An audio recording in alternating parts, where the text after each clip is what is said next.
इस टॉपिक को इसलिए चुना गया कि दूसरे पैथीज के अंदर इसका बहुत अच्छा ट्रीटमेंट अभी अवेलेबल नहीं है, और यूनानी के अंदर फॉर्चुनेटली यूनानी की स्ट्रेंथ इतनी इस डिजीज के ताल्लुक से इतनी बेहतर है कि जब मरीज आपके पास आएगा तो विद इन वीक और विद इन 15 डेज आप इस बीमारी में उसके रिजल्ट्स देखना शुरू करेंगे, और हार्डली 2 से 3 महीना के अंदर मरीज कंप्लीटली क्योर होके अपने घर चला जाता है, और अपने नॉर्मल रूटीन पे वो आ जाया करता है।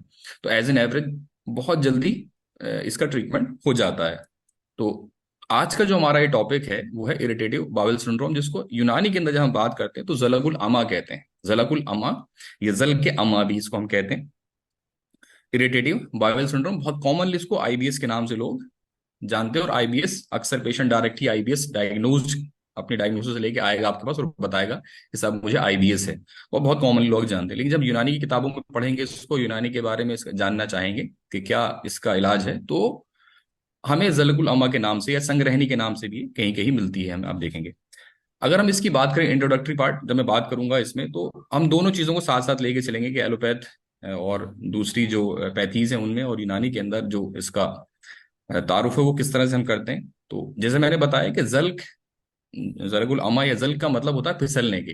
तो चूंकि इसके अंदर जितनी देर गिजा इंटेस्टाइन के अंदर या आंतों के अंदर रुकनी चाहिए उतनी देर नहीं रुकती और फिसल कर आगे चली जाती है। उसकी वजह से क्या होता है कि सेमी डाइजेशन डाइजेशन के लिए एक वक्त चाहिए होता है आंतों के अंदर, एब्जॉर्प्शन के लिए एक वक्त चाहिए होता है। चूंकि गिजा उतनी देर रुकती नहीं है जितना उसको रुकना चाहिए, तो इसलिए ग़िज़ा आगे बढ़ जाती है और सेमी डाइजेस्टेड फूड जो है वो आंतों के आगे रवाना हो जाता है, और सेमी डाइजेस्टेड फूड ही डिफिकेशन में या जब स्टूल पास करते हैं तो वो आधा हजम हुआ हुआ या सेमी डाइजेस्टेड या आधा कच्चा आधा पक्का इनकंसिस्टेंट जो फीकल मटेरियल है या स्टूल पास हुआ करता है मरीज को। तो जल का मतलब चूंकि फिसलने का होता है, और यही इस सिम्टम की बुनियाद पे इसका नाम रखा गया है, क्योंकि मरीज को खाना खाने के बाद कई बार छोटे छोटे दस्त उसको आना स्टार्ट हो जाते हैं नॉर्मल से ज्यादा, खास तौर पे 3 एपिसोड से ज्यादा पर डे उसको ऐसा होता है, तो उसको हम जलगुल अमा कहते हैं।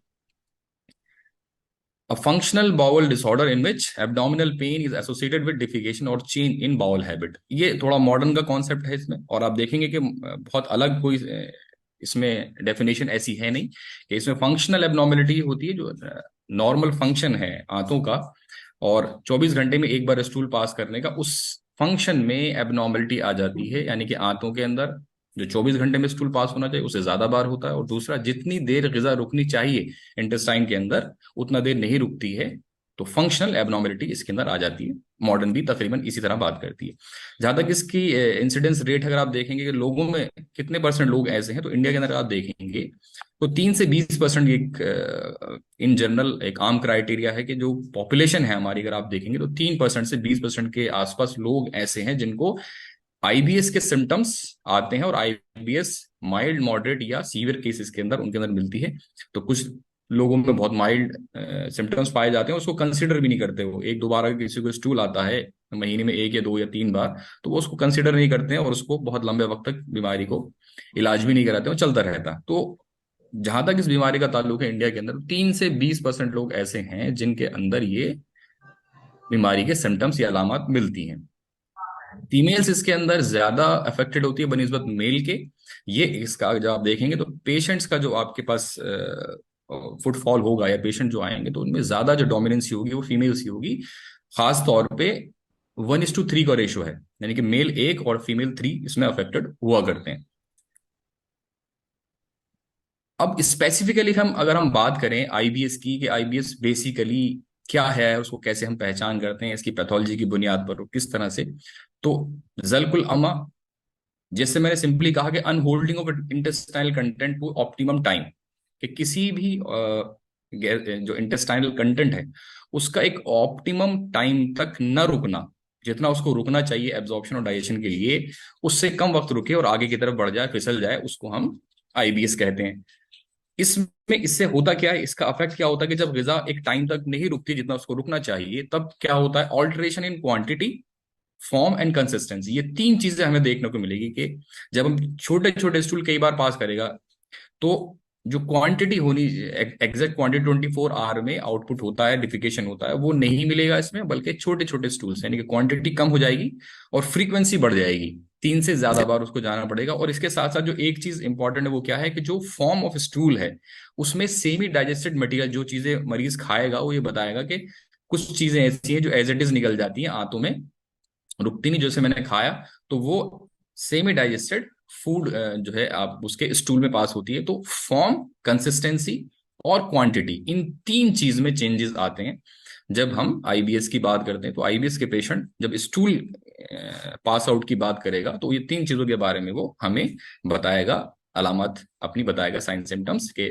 नंबर ऑफ स्टूल्स जो कई बार आते हैं, और फॉर्म जो है वो कच्चा पक्का आता है, बंधा हुआ स्टूल नहीं आता है, और उसकी जो कंसिस्टेंसी है वो अलग अलग होती है। इसमें हम आगे पढ़ेंगे कि इसमें कुछ केसेस ऐसे हैं जिसमें कंसिस्टेंसी हार्ड होती है, यानी कि कॉन्स्टिपेशन रहता है, और कुछ में ऐसा होता है कि कंसिस्टेंसी, फ्लूइडिटी होती है उसमें ज्यादा होती है, नर्म होती है, और उसमें उनको डायरिया ज्यादा होता है। तो ये थोड़ा सा एक वेरिएशन है इसमें, जब आगे पढ़ेंगे कि इसमें कुछ टाइप ऐसी है जिसमें कभी कभी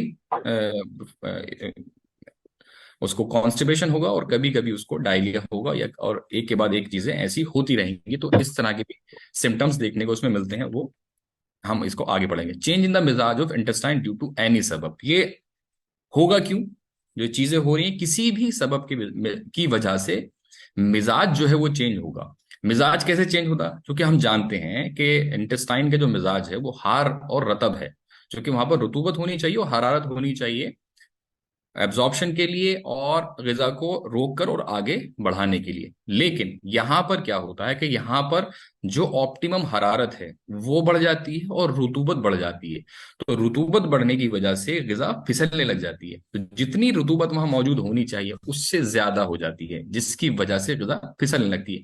तो इंटेस्टाइन का जो मिजाज है उसके अंदर ऑल्टरेशन होता है, चेंजेस आते हैं। चेंजेस क्या आते हैं? जो मैंने बताया कि जो उसका एक्चुअल मिजाज है हरारत और रतूबत की तरफ है, तो उसमें हरारत और रतूबत और ज्यादा बढ़ जाया करती है। अब ये किसी भी वजह से हो सकता है, जब ये होगा उसका मिजाज चेंज होगा, कोई भी एक सबब हो सकता है, चाहे कोई खिल्त उसका सबब हो सकती है, डाइटरी चेंजेस, आप इस तरह की डाइट ले रहे हैं जिसमें ज्यादा हरारत वाली आप डाइट ले रहे हैं, तो भी उससे ये दिक्कत हो सकती है, मिजाज चेंज हो सकता है।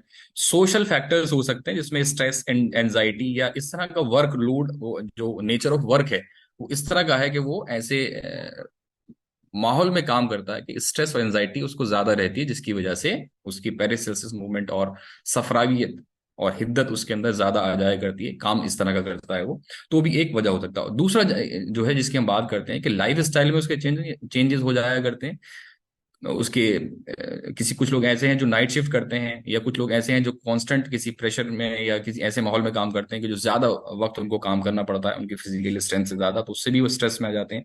और ये डाइट, इस तरह की तमाम चीजें अगर हम गौर करें तो असबाब सत्ताए जरूरिया के अंदर जो चेंजेस आते हैं उसकी वजह से ये तमाम चीजें होती हैं आईबीएस वाली। अगर हम बात करें इसको डायग्नोज करने की, तो डायग्नोस्टिक क्राइटेरिया की जहां तक बात है तो इसको हम यूनानी और मॉडर्न एतबार से दोनों ही क्राइटेरिया को हम देखेंगे कि अगर हमें यूनानी में डायग्नोसिस इसकी करनी है तो मैंने बताया कि यूनानी के अंदर 3 चीजें जो हमने बताई हैं वो सबसे इंपॉर्टेंट है इसको डायग्नोज करने के लिए। क्या है कि स्टूल का क्वांटिटी, फ्रीक्वेंसी और कंसिस्टेंसी, इसके अंदर चेंज होना, जैसे हमने बात की कंसिस्टेंसी यानी कि फॉर्म, फ्रीक्वेंसी और क्वांटिटी, बस इन 3 चीजों से हम मरीज की डायग्नोसिस कर सकते हैं। कि अगर हमारे पास कोई मरीज आता है और ये कहता है कि साहब मुझे 3-4 बार या 5 बार, 3 से ज्यादा बार 24 घंटे में, खाना खाने के फौरन बाद 3 से 5 बार, 6 बार, 7 बार या इससे भी ज्यादा बार मुझे स्टूल पास होता है, छोटे छोटे मुझे दस्त की तरह आया करते हैं, और उसकी जो कंसिस्टेंसी होती है, उसकी जो फॉर्म होती है उस तरह की होती है, जो चीजें मैं खाता हूँ उसी वो फूड मटेरियल उसके अंदर जाहिर होता है। तो ये डायग्नोसिस करने के लिए काफी है। तिब के अंदर, तिब के एतबार से इसी को हम जलाकुल अमा कह देते हैं कि ग़िज़ा अपने वक्त से कम देर तक वहां रुक रही है और वो फिसल जा रही है। अब अगर हम मॉडर्न डायग्नोसिस की बात करें तो आप देखेंगे जब हम दो इसमें क्राइटेरिया हैं, एक रोम 11 डायग्नोस्टिक क्राइटेरिया और एक मैनिक्स क्राइटेरिया है।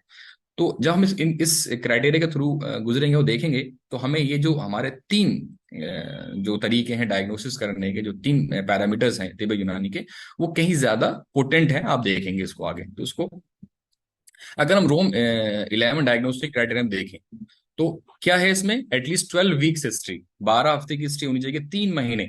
वो बताए मरीज आकर के 3 महीने से मुझे ये मुसलसल ये चीजें हो रही हैं। क्या क्या चीजें उसमें होनी चाहिए? Which need last 12 months of abdominal discomfort और पेन, उसको दर्द बताएगा वो। और दर्द के साथ साथ ये जो नीचे दिए हुए हैं उसमें से दो चीजें, एक है रिलीव्ड बाय डिफिकेशन, जैसे ही वो स्टूल पास होता है तो उसको उस दर्द में कमी आ जाती है, एक ये criteria. Onset associated with change in stool frequency, जैसे हमने बात की थी अपने टिब के कॉन्सेप्ट के अकॉर्डिंग, उसमें कहा था कि फ्रीक्वेंसी जो है वो बढ़ी हुई होगी उसकी। तो पेन के साथ फ्रीक्वेंसी बढ़ी हो, या तो या वो ये कहे कि डिफिकेशन होते ही मैं जैसे स्टूल पास करता हूं तो मेरा दर्द ठीक हो जाता है, ये। और तीसरी चीज क्या है इसमें? फॉर्म जो है उसकी वो चेंज। तो हम फॉर्म की भी बात करें, तो फॉर्म भी हमने अपने यूनानी डायग्नोस्टिक क्राइटेरिया के अंदर इसको कंसिडर ऑलरेडी कर लिया है। तो जो रोम 11 डायग्नोस्टिक क्राइटेरिया वो बहुत ज्यादा मैचअप करता है तिब के कॉन्सेप्ट से। इसके अलावा सपोर्टिव जो सिम्टम्स हैं इसमें रोम 11 डायग्नोस्टिक क्राइटेरिया में, वो कॉन्स्टिपेशन, अगर जैसे हमने बात की थी कि दो इसमें चीजें हमें मिलेंगी। इरिटेटिव बाउल सिंड्रोम जिसके अंदर डोमिनेंसी रहेगी कॉन्स्टिपेशन की, इनकी कॉन्स्टिपेशन ज्यादा रहेगा और डायरिया कम रहेगा उस केस में। और दूसरी हमने क्या की कि कुछ आईबीएस केसेस ऐसे मिलेंगे जिसमें डायरिया ज्यादा मिलेगा, यानी पेशेंट डायरिया की शिकायत ज्यादा करेगा और कॉन्स्टिपेशन की कम करेगा। और कुछ में दोनों ही बताएगा कि एक दिन ऐसा हो जाता है और एक दिन ऐसा हो जाता है, हफ्ते में 2 दिन मुझे कॉन्स्टिपेशन रहता है, उसके बाद मुझे लूज मोशन जाते हैं। तो इसको मिक्स टाइप कहते हैं।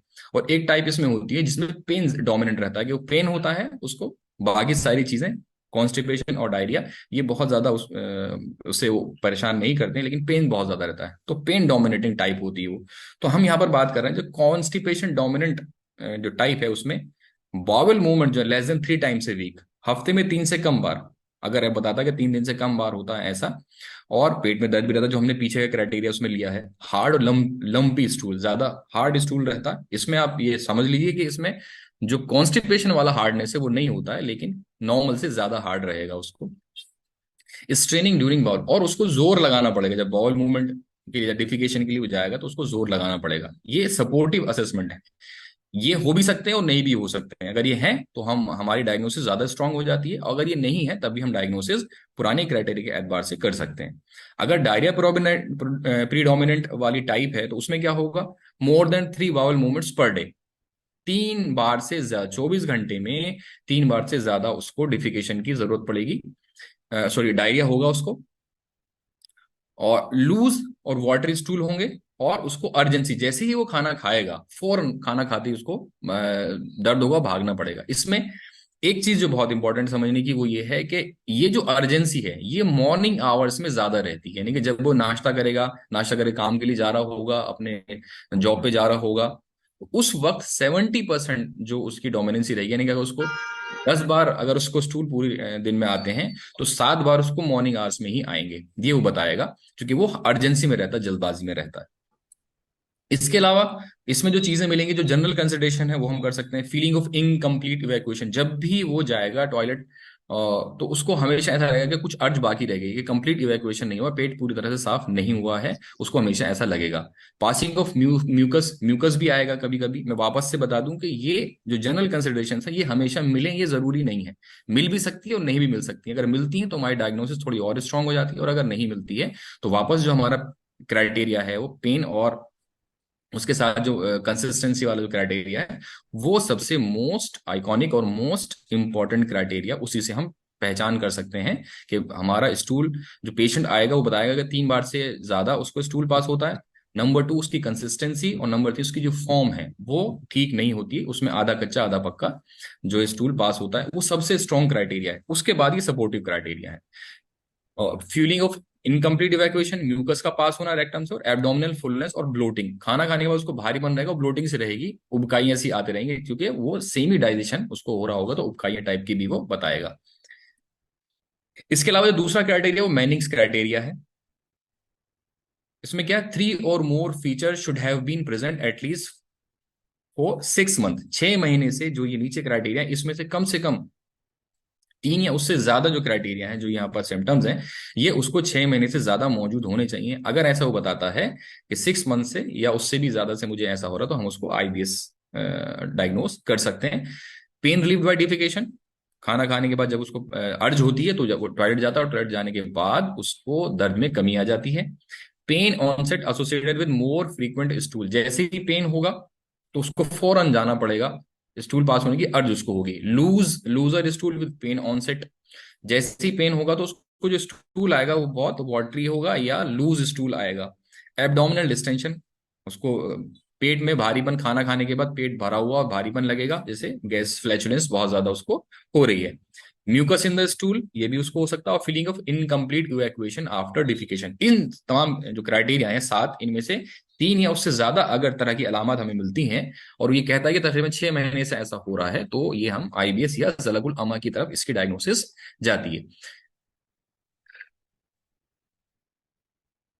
इसके साथ साथ जो एसोसिएटेड सिम्टम्स हैं वो क्या है? इन पीपल विद आईबीएस, जो लोग जो आईबीएस से पीड़ित होंगे पेशेंट, ये चीजें इसको समझना बहुत जरूरी है कि 25% पेशेंट हमें ऐसे मिलेंगे जिनके अंदर जो डिप्रेशन और एंजाइटी का शिकार रहेंगे। यानी कि अगर आप देखें तो 50% पेशेंट जो हैं उनको ये दिक्कत रहेगी ही रहेगी कि वो उनको इतने लंबे वक्त से वो परेशान रहते हैं कि एंजाइटी और डिप्रेशन का शिकार वो होते ही होते हैं। तो ये जो एंजाइटी और डिप्रेशन है, जब हम ट्रीटमेंट कर रहे होंगे तो इसको कंसीडर करना इतना इंपॉर्टेंट है कि कभी कभी खुद पेशेंट जो है, सॉरी, खुद जो फिजिशियन है, वो इतना ज्यादा इरिटेट हो जाता है क्योंकि पेशेंट आता है हमारे पास और हमसे कहता है कि साहब मुझे फायदा हो गया। ये मैं जो अपना जो प्रैक्टिकल एक्सपीरियंस है वही बता दूं कि जब पेशेंट आता है तो उसको पहली वीक में बहुत फायदा हुआ, अगली वीक जब वो आएगा वो ये कहेगा साहब मुझे फायदा तो हुआ लेकिन मेरे पैरों में दर्द शुरू हो गया, पेट तो ठीक है मेरा लेकिन मेरे पैरों में दर्द है, ये इसका क्या करूं मैं? तीसरी बार जब आएगा तो वो कहेगा साहब पैर का दर्द भी ठीक हो गया लेकिन मेरे, अब मुझे हेडेक होने लगेगा, जो मैं खाना खाता हूं ऐसा लग रहा है मेरे गैसेस मेरे दिमाग में चढ़ रहे हैं और दर्द हो रहा है। तो हर बार वो नई कंप्लेंट लेकर आपके पास आएगा।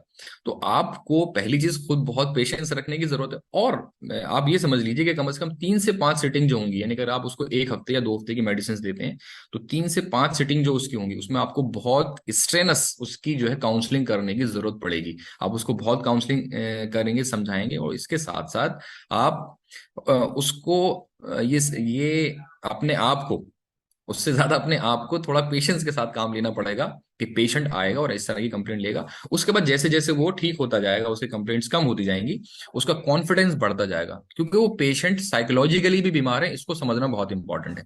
हमें ये लगता है कि पेशेंट को हमने मेडिसिन दी, फायदा हो गया, तो उसको हर बार आके हमें खुशी खुशी बताए, लेकिन चूंकि वो साइकोलॉजिकली भी एंजाइटी और डिप्रेशन का शिकार है, तो जो साइकोलॉजिकल सिम्टम्स हैं एंजाइटी और डिप्रेशन के, उनको भी कंसिडर करना जरूरी है। तो काउंसलिंग की जरूरत हमेशा पड़ती रहती है।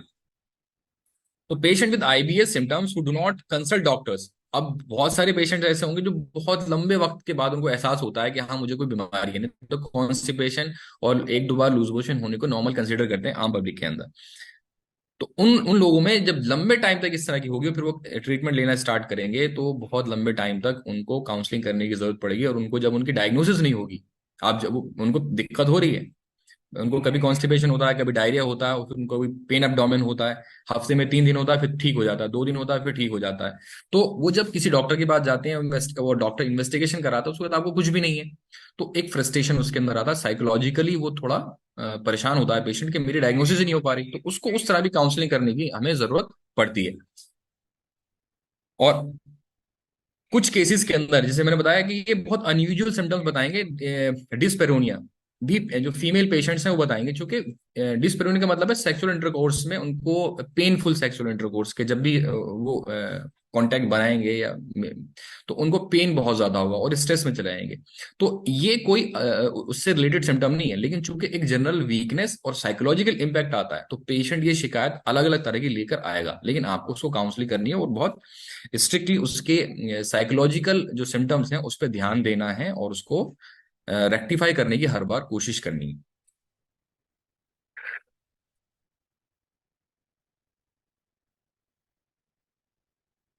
अब जैसे मैंने बताया कि जो स्ट्रेसफुल इवेंट्स हैं, पेशेंट आएगा, ठीक हो गया, 7 दिन के बाद उसको बहुत अच्छा, उसको आपने ट्रीटमेंट दिया और 7 दिन या 15 दिन के बाद उसको 80-90% उसने कहा कि मुझे फायदा हो गया, घर में कोई दिक्कत आ गई, या उसके काम में कोई दिक्कत आ गई, जहां वो जॉब करता है वहां पर कोई प्रेशर सिचुएशन आ गई, तो अब ये एग्रेवेट हो जाएगा, वापस हो जाएगा, तो फिर आपको आगे कहेगा साहब मुझे वापस ऐसे हो गया कि मैं ठीक हो गया था लेकिन मुझे वापस अब दवाइयां असर क्यों नहीं कर रही है मेरे ऊपर।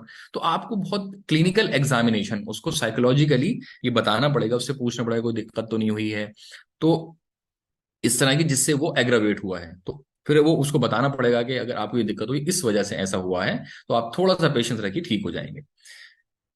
Compared with controls, people with IPS are less well educated. इसमें ये भी चीज है कि जितने लोग हैं वो एजुकेटेड कम होते हैं, इन्हीं लोगों को सिम्टम्स ज्यादा आते हैं जो कम एजुकेटेड होते हैं। अदरवाइज अगर एजुकेटेड लोग हैं तो वो बहुत कम टाइम में ट्रीटमेंट सीख कर लेते हैं, ट्रीटमेंट लेने के लिए वहां तक चले जाते हैं। और ये मैं बता ही चुका हूँ कि मेल फीमेल के अंदर 3:1 का रेशो इसमें रहता है। अब इसकी सबटाइप्स की हमने बात कर ही ली थी कि सबटाइप्स भी इसकी जो होती हैं आईबीएस की, वो डायरिया प्रीडोमिनेंट हो सकती है, यानी कि कुछ ऐसे पेशेंट आएंगे जो आपको ये ज्यादा शिकायत करेंगे कि साहब मुझे डायरिया रहता है, बार बार मुझे लूज मोशन होते हैं। कुछ ऐसे होंगे जो सिर्फ ये कहेंगे साहब मुझे कॉन्स्टिपेशन ज्यादा होता है और मैं नॉर्मल जाता फिर कॉन्स्टिपेशन हो जाता है। कुछ ऐसे होंगे जो मिक्स सिम्टम देंगे कि दोनों ही होते हैं, और कुछ ऐसे होंगे जो पेन को प्रिडोमिनेटली बताएंगे कि मुझे दर्द बहुत ज्यादा रहता है, खाना खाने के बाद दर्द बहुत ज्यादा रहता है मुझे। तो कुछ उस तरह के पेशेंट भी आपको इसमें मिलेंगे। तो सब टाइप जो है इसकी आईबीएस की ये हो सकती हैं, कुछ ऐसी जिनके अंदर पेशेंट ये शिकायत करेगा कि मुझे कब्ज ज्यादा रहता है, कुछ ऐसे होंगे जो डायरिया यानी लूज मोशन की या इसहाल की ज्यादा शिकायत करेंगे, कुछ मिक्स बताएंगे कि दोनों चीजें मुझे ये बीच बीच में होती रहती हैं, और कुछ ऐसे हैं जो दर्द को ज्यादा बताएंगे कि मुझे दर्द बहुत ज्यादा रहता है। अब हम आते हैं उसूल इलाज। जब भी हम उसूल इलाज बनाएं किसी बीमारी का, तो हम हमेशा बात करते हैं कि तीन चीजें हमेशा हमें ध्यान रखनी। साइन सिम्टम्स जिसको हम कहते हैं, अलामात कहते हैं, कॉज उसका या रिस्क फैक्टर्स। कुछ के कॉजेज डायरेक्ट होते हैं, कुछ के रिस्क फैक्टर्स होते हैं। तो कॉज या रिस्क फैक्टर्स उसको कंसिडर करते हुए, ध्यान में रखते हुए हम उसका उसूल इलाज बनाएंगे, और पैथोलॉजी या माहियत मर्ज उसको ध्यान में रखते हुए हम उसका उसूल इलाज मुरतब करेंगे या बनाएंगे। तो तीन चीजें हमेशा तिब्बे यूनानी इस बात की को कहती है कि जब भी आप उसूल इलाज बनाएं, आपके जहन में ये तीन चीजें होनी ही चाहिए, और इस बुनियाद पर हम उसूल इलाज बनाते हैं। साइन सिम्टम्स, सबब या रिस्क फैक्टर्स, और पैथोलॉजी यानी कि माहियत मर्ज। अब इन तीनों में से किसको हमें ज्यादा वेटेज देना है, ये डिपेंड करता है patient sorry disease to disease. कुछ बीमारियां ऐसी हैं जिनमें दर्द बहुत ज्यादा होता है, तो पहले हमें उसको दर्द को ठीक करना है, उसको ज्यादा कंसिडर करना है, और साइन उस बाकी जो उसके कॉज और उसकी जो माहियत है उसमें हम उसको बाद में ट्रीट करते हैं। और कुछ ऐसे जिसमें माहियत इंपॉर्टेंट होती है, साइन सिम्टम बहुत ज्यादा परेशान नहीं कर रहे होते हैं उसको, या तो उस वक्त हमें माहियत पे काम करना होता है। तो इन तीनों में से हमें कौन से पे ज्यादा काम करना, कौन से पे कम काम करना है, ये डिजीज की सीवियरिटी पर डिपेंड करता है। अब ट्रीटमेंट अप्रोच क्या रहेगी इसमें, मैं हमेशा कहता हूं कि और अतिब्बा इसके बहुत ज्यादा स्ट्रांगली इसको रिकमेंड करते हैं। पुराने जो हमारे यूनानी पाइनियर्स हैं उनका कहना यह है कि हमारे प्रिस्क्रिप्शन में तीन चीजों का होना बहुत जरूरी है। जब आप कोई भी यूनानी का प्रिस्क्रिप्शन लिख रहे हैं तो उसमें उसका जो कंटेंट है, उसका जो स्ट्रक्चर है, वो तीन चीजों पे डिपेंडेंट होना चाहिए। उसमें पहली चीज है गिजा, क्या चीजें खानी है। नंबर दो, क्या चीजें नहीं खानी है, परहेज। और नंबर तीन, इलाज। अब इलाज में इलाज भी दवा या इलाज भी तदबीर, जो भी हम करना चाहें। तो तीन चीजें हैं, गिजा, परहेज और इलाज। तो हमेशा हम इन तीन चीजों पे ध्यान देंगे। कभी कभी ऐसा होगा कि आपको बहुत ज्यादा गिजा पे ध्यान देने की जरूरत नहीं पड़ेगी। कुछ बीमारियां ऐसी हैं कि गिजा की ज्यादा ध्यान देने की जरूरत नहीं है। कुछ बीमारियां ऐसी हैं जिसमें परहेज की बहुत ज्यादा ध्यान देने की जरूरत नहीं है।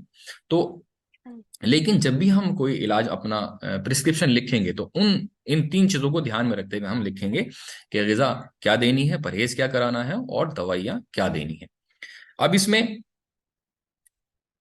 इलाज भी दवा की अगर हम बात करें, तो हमने अगर हम यहाँ बात करें, हमारे पास एक नंबर ऑफ लिस्ट हो सकती है जब हम उसूल इलाज बनाएंगे। तो हमने इसका तीन चीजों पे हमने बात की थी। अगर हम गौर करें कि अलामात क्या है, साइन सिम्टम्स, और दूसरा माहियत मर्ज क्या है, और तीसरा कॉज क्या है, सबब क्या है। तो अगर हम बात करें आईबीएस के अंदर, तो हमने अलामात की अगर हम बात करें तो अलामात हमने देख ली हैं। पेन एब्डोमेन होगा उसके अंदर, किस कुछ में कॉन्स्टिपेशन मिलेगा, और ज्यादातर लोगों में इसहाल यानी कि लूज स्टूल की शिकायत मिलेगी, और ऐठन के साथ दर्द, ये उस मरीजों में मिलता है। तो अलामत हम ध्यान में रखेंगे। उसके बाद माहियत मर्ज क्या है, जैसे मैंने बताया माहियत मर्ज इस केस के अंदर, आईबीएस के अंदर मैंने बताया, क्योंकि हरारत और रतूबत, इंटेस्टाइन की, आंतों की हरारत और रतूबत बढ़ जाती है। हम जानते हैं कि हरारत फैलाने का काम करती है, चीजों को फैलाने का, और बुरूदत सुकेड़ने का काम करती है। ये कैफियत का अपना एक इम्पैक्ट है।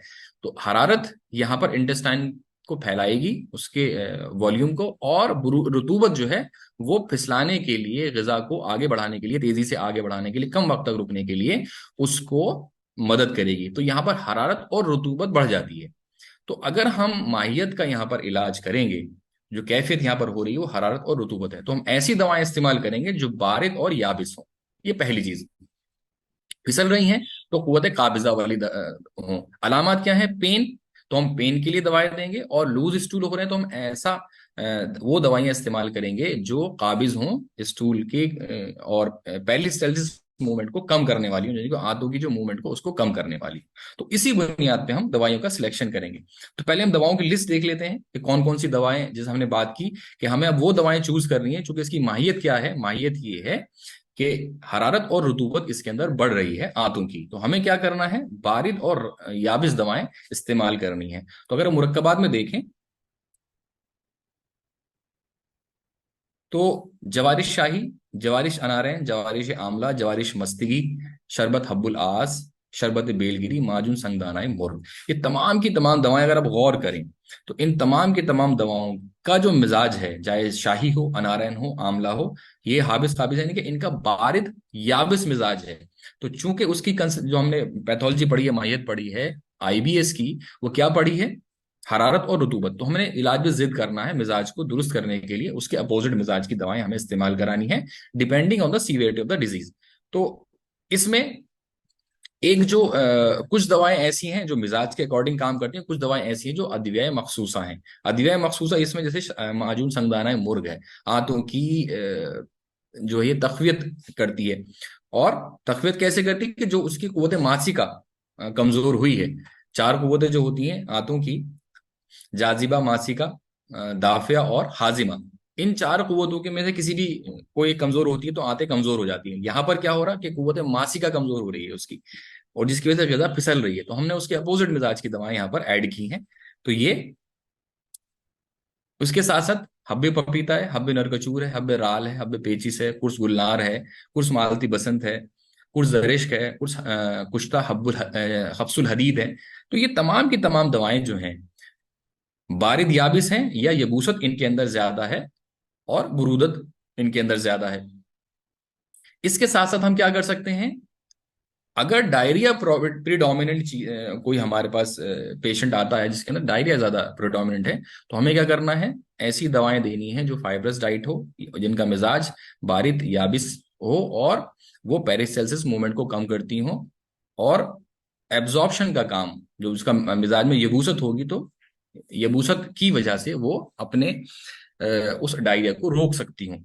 तो इसमें डाइटरी फाइबर यूज करें। और लेकिन कभी कभी इसमें एक चीज और समझने की ये है कि जब हम मिजाज की बात करते हैं, कुछ लोग ऐसे होते हैं कि वो जो फाइबरस डाइट यूज कर रहे हैं वो स्पेसिफिक फाइबर को एलर्जिक होते हैं, या स्पेसिफिक फाइबर को डाइजेस्ट नहीं कर पाते हैं। तो ये होगा कभी कभी कि कुछ दवाओं का मिजाज बारिद होगा, लेकिन स्पेसिफिकली उस इंसान में के अंदर उसकी टॉलरेंस पावर नहीं होगी। तो ये इसलिए हमें वो दवा चेंज करने की जरूरत है। मिसाल के तौर पे कोई इंसान जवारिश आमला को टॉलरेट नहीं कर पाता है, और उसको उससे एलर्जी है, या उससे वो उसको टॉलरेंसी पावर उसकी नहीं है, तो आप अनारन इस्तेमाल करा दीजिए। तो दोनों बारिद मिजाज की हैं, लेकिन कभी कभी आपको ऐसा मिलेगा कि एक बारिद मिजाज की दवा स्पेसिफिकली एक इंसान के अंदर वो उसकी टॉलरेंस नहीं है, या उसको वो हमें फायदा हासिल नहीं हो रहा है जो दूसरों में होता है, तो हमें उस वक्त बदल देनी चाहिए। उस पर हमें ये नहीं सोचना है कि हमारा जो डायग्नोसिस है वो ठीक है और हम दवाई भी सही दे रहे हैं, बारिद मिजाज की दवा दे रहे हैं, तो फिर इस पर असर क्यों नहीं कर रही है? तो कभी कभी ऐसा आपको मिलेगा, इसलिए आपको दवा चेंज करने की जरूरत पड़ सकती है। इसके अलावा कभी कभी कॉन्स्टिपेशन प्रिडोमिनेंट जब मिलेगा, तो इसमें जो नुक्ता है समझने का वो ये है कि आप कभी भी, अगर कॉन्स्टिपेशन वाला पेशेंट आता है जिसको कॉन्स्टिपेशन ज्यादा रहता है और लूज मोशन कम रहते हैं, तो कभी भी आपको स्ट्रॉन्ग मुलय्यनात इस्तेमाल नहीं करने, हल्के मुलय्यन दवाएं, हल्की मुलय्यन ग़िज़ाएं ही इस्तेमाल करनी है, क्योंकि यहाँ पर आंतें कमजोर होती हैं। तो कॉन्स्टिपेशन की तरह जो एक्चुअल कॉन्स्टिपेशन में हम इलाज करते हैं उन दवाओं से जो मुलय्यन होती हैं, यहाँ पर वो दवाएं हमें इस्तेमाल नहीं करनी है। हमें यहाँ पर लाइट किस्म की दवाएं इस्तेमाल करनी है, लाइट मुलय्यनात इस्तेमाल करने। स्ट्रॉन्ग और स्टिमुलेंट जो दवाएं हैं, जो ज्यादा सकील और जो ज्यादा पावरफुल मुलय्यन दवाएं हैं, उन दवाओं को इस्तेमाल करने से यहाँ पर नुकसान ज्यादा होगा, फायदा नहीं होगा, जो कि यहाँ पर आते ऑलरेडी कमजोर हैं।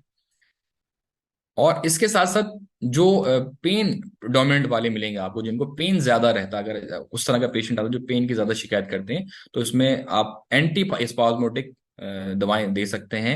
अर्के अजवाइन है, अर्के पुदीना है, अर्के लीमू है, अगर नोजिया वोमिटिंग बहुत अच्छा काम करता है। मैं अपनी क्लिनिक में जो इस्तेमाल कराता हूँ, अर्के अजवाइन और अर्के पुदीना मिलाकर इस्तेमाल कराता हूँ। पेन विद इन मतलब 5 to 10 मिनट्स रिलीव हो जाता है पेशेंट को। इतना जो है इसका अच्छे रिजल्ट्स हैं। तो एंटी स्पाज्मोटिक भी इस्तेमाल करा सकते हो, इनमें से कुछ भी आप अर्के लीमू है, पुदीना है, अजवाइन है, इस्तेमाल करा सकते हैं। और कभी कभी सिर्फ आप अगर हल्की तकमीद कर दें, उससे अजवाइन की पोटली बनाकर उसकी तकमीद ही कर दें, गर्म सिकाई कर दें, उससे भी मरीज को फायदा मिल जाता है इसमें।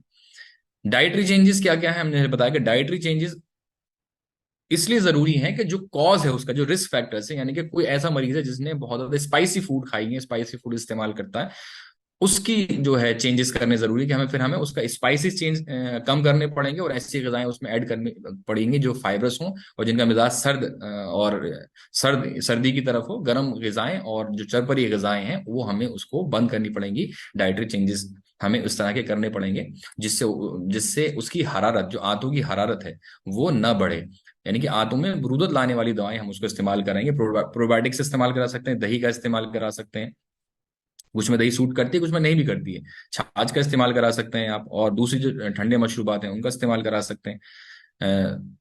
एनजाइटी अगर पेशेंट को, तो शरबत अहमद शाही इस्तेमाल करा सकते हैं। इसके साथ साथ जो डाइटरी चेंजेस हैं वो आपको कॉमनली करने होंगे, जिस तरह की डाइट उसको दिक्कत करती है, और एलर्जिक डाइट है, डाइट इंटॉलरेंस वाली जो चीजें हैं जिससे उसको दिक्कत होती है, तो उसको चेंज करना है। और जो इसके एक्चुअल कॉज हैं, रिस्क फैक्टर्स हैं, जो चरपरी स्पाइसी फूड है, उसको स्पेसिफिकली आपको बंद करने की जरूरत है। कभी कभी कुछ पेशेंट में आपको ऐसा मिलेगा कि पेशेंट जो गिजा है वो उसका मिजाज ठंडा है, सर्द मिजाज की, लेकिन वो टॉलरेट नहीं कर पा रहा। तो आप ये स्पेसिफिक इंटॉलरेंस है। आप उन दवाओं को जो बारिद भी हैं, या उन ग़िज़ाओं को जो बारिद भी हैं, ठंडी भी हैं, और आपको देने की जरूरत पड़ती है उसको, और चूंकि आप जानते हैं कि हार मिजाज की हैं, लेकिन कुछ लोगों में ऐसा होगा कि वो स्पेसिफिकली उनको इंटॉलरेंट होंगे वो, या उनको सूट नहीं करेगी, तो वो ग़िज़ाएं आपको उसे अवॉइड करनी है, और उसका ऑल्टरनेटिव दूसरी जो हमारे पास लिस्ट है उसको आप इस्तेमाल कर सकते हैं। एक ये मैं अपना केस बता देता हूँ। एक पेशेंट था मेरे पास तकरीबन 9 साल से, यहीं राजस्थान का ही, और इन पर्टिकुलर जयपुर से मेरे पास वो आया था। तो 9 साल से उसको आईबीएस का वो शिकार था, और आईबीएस से 9 साल से रेगुलर ट्रीटमेंट ले रहा था वो, एलोपैथ का। यहाँ पर कोई डॉक्टर है एलोपैथी का। तो उस लेकिन जब उसने कहा कि मैंने एक हफ्ते के लिए दवाइयाँ छोड़ी हैं, तो वापस जो मेरी कंडीशन थी वो 9 साल पहले जैसी ही हो गई। तो मेरे पास फिर जब वो आया, फिर मैंने उसको देखा, और उसके जो सिम्टम्स थे वो abdominal pain, anxiety, excessive gas, weight loss, fatigue and sleep disturbances, mucus in stool, loose stool episode, urge to defecate soon after the each meal। बिल्कुल क्लासिकल सिम्टम्स थे, और चूंकि इतने लंबा टाइम हो गया था मरीज को, तो उसको एंजाइटी का शिकार होना लाजमी था। यानी कि साइकोसोमेटिक डिसऑर्डर तो उसको होने ही थे, क्योंकि इतने लंबे वक्त से एक बीमारी से कोई भी अगर परेशान रहता है और इतने लंबे वक्त तक दवाइयां खाता है, तो फिजिकली, सोशली और इकोनॉमिकली वो बहुत ज्यादा सेचुरेट होने लग जाता है। पैसा भी बहुत खराब होता है, और उसको आना जाना, जयपुर से यहाँ से आना जाना, और हर बार डॉक्टर को दिखाना, ये एक अपने आप स्ट्रेस का सबब होता है। तो एंजाइटी भी उसको थी। उसको फिर जो यूनानी ट्रीटमेंट दिया, ये मेरा बिल्कुल जवारिश शाही 7 ग्राम 1.5 चम्मच के आसपास सुबह शाम दी मैंने उसको। माजून संगदाना मुर्ग रात में एक बार, और हब्बे राल 2 सुबह शाम, और शरबत हब्बुल आस। बिल्कुल स्पेसिफिक ट्रीटमेंट है। बारिद दवाएं देनी है उसको, बारिद याबिस दवाएं उसको इस्तेमाल कराई। और ये आपके सामने 60% रिलीव आफ्टर 1 वीक। एक हफ्ते के बाद उसने आके मुझसे बताया कि सर मैं 60% ठीक हो गया हूँ। उसके बाद 3 वीक उसकी कंटिन्यू करी, तो 90% रिलीव था उसको। उसके बाद हमने उसको 1 महीने की दवा दी तकरीबन। तो तकरीबन 3 महीने में ये पेशेंट कंप्लीट रिलीव हो गया और कंप्लीटली ठीक हो गया।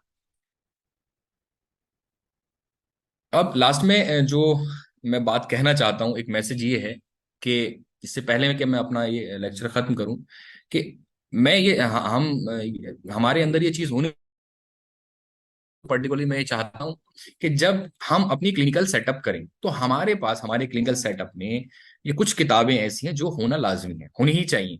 कि जब भी हम यूनानी प्रैक्टिस स्टार्ट करेंगे हमेशा किताबों की जरूरत पड़ती है, कभी कभी हमें ये किताबें पढ़ते रहना ही चाहिए, तभी हम अपने आप को अपडेट कर पाएंगे। तो जो क्लिनिकल पॉइंट ऑफ व्यू से अगर आप देखें तो इफादत मसीहुल मुल्क हकीम अजमल खां की एक शानदार किताब है, आप इसको पढ़िए।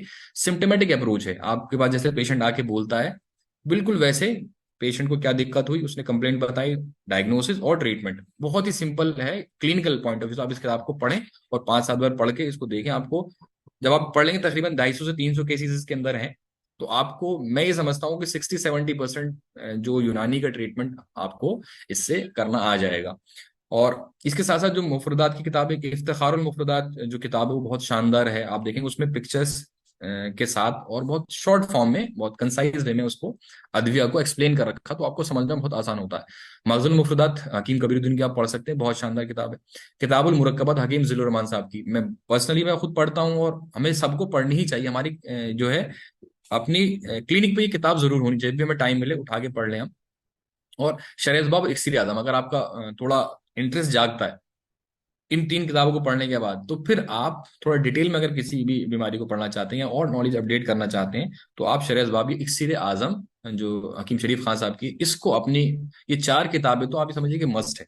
अगर आप इनको थोड़ा मुताला शुरू कर दें तो इंशाल्लाह तिब की तरफ और यूनानी की जो प्रैक्टिस है वो आपके लिए बहुत आसान हो जाएगी। इसके साथ ही मैं अपना लेक्चर खत्म